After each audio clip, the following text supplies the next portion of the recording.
The evening in Manhattan's Parkview Academy was calm, golden light spilling across the courtyard. Students laughed, umbrellas tapping on wet pavement.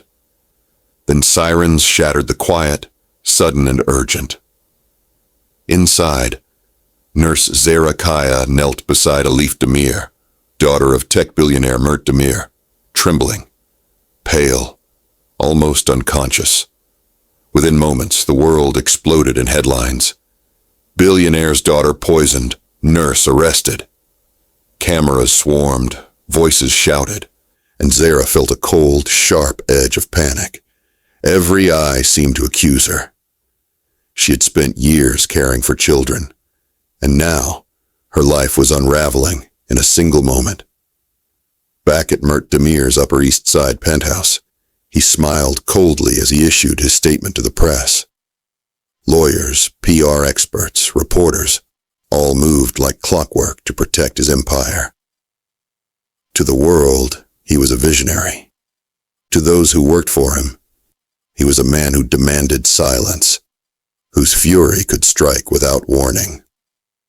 Zehra returned to her apartment in Brooklyn, small, cluttered, filled with the scent of tea and worn books. Police documents littered the kitchen table. Her 10-year-old son, Amir, played quietly with a broken toy plane, unaware of the storm outside. She watched him, heart aching, whispering, "People believe what they see, my son, but the truth always breathes, even underwater."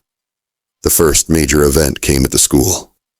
Parents stormed into the office, shouting accusations.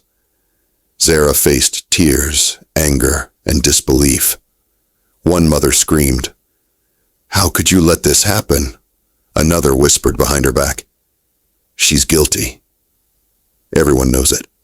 Layla Ersoy, a teacher, stepped in quietly, shielding Zehra from the worst of it, noticing inconsistencies in the timeline.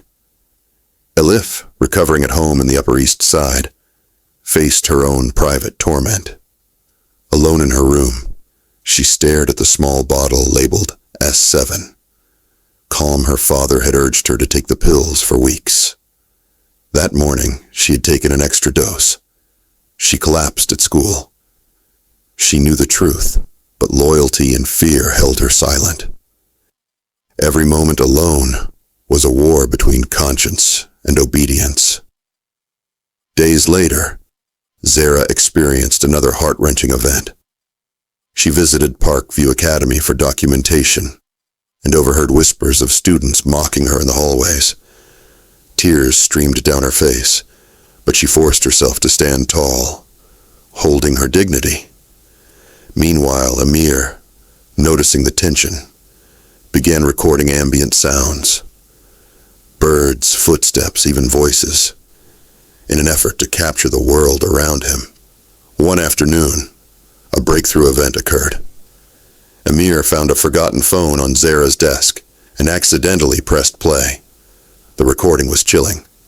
A man's voice said, "If this gets out, blame the nurse. She's expendable then." Mert's unmistakable voice added, "Good. Clean it up before the media does." Layla listened over and over, her heart racing. Evidence. Proof. But even now, the world doubted. Zehra faced public humiliation again. Social media posts, news segments, and whispers in grocery stores made her feel suffocated. Every outing became a gauntlet. But each small setback also strengthened her resolve. She began documenting everything, every shift, every interaction, knowing that truth alone would be her defense. Elif's emotional climax came in Boston, where she attended college. Alone in her dorm, she reflected on the events and the quiet desperation in her heart. The memory of collapsing in school haunted her.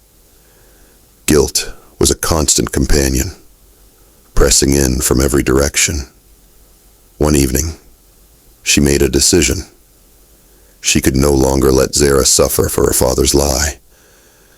The courtroom in Manhattan Federal Court became the stage for the final dramatic event. Cameras flashed. Whispers filled the room, and all eyes turned to Elif. Her confession shook the space. Her father had given her experimental pills to keep her calm. She had overdosed accidentally, and Zehra had been blamed to protect an empire. Silence fell over the room. The world could no longer deny what they had seen and heard. Zehra's tears were not of anger, but relief. Months of fear, humiliation, and despair lifted. She returned to her Brooklyn clinic, greeted by laughter and warmth. Elif began volunteering beside her, showing quiet respect. Amir continued recording the world around him. Birds, rain, laughter, and the small truths that once seemed invisible. One recording he titled, "Mom's Truth." In the quiet moments, Zehra reflected.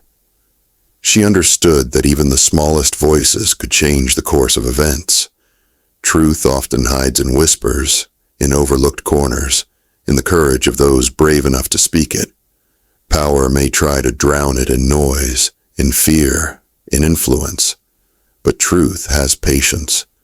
When spoken, even trembling, it can save a life and a soul.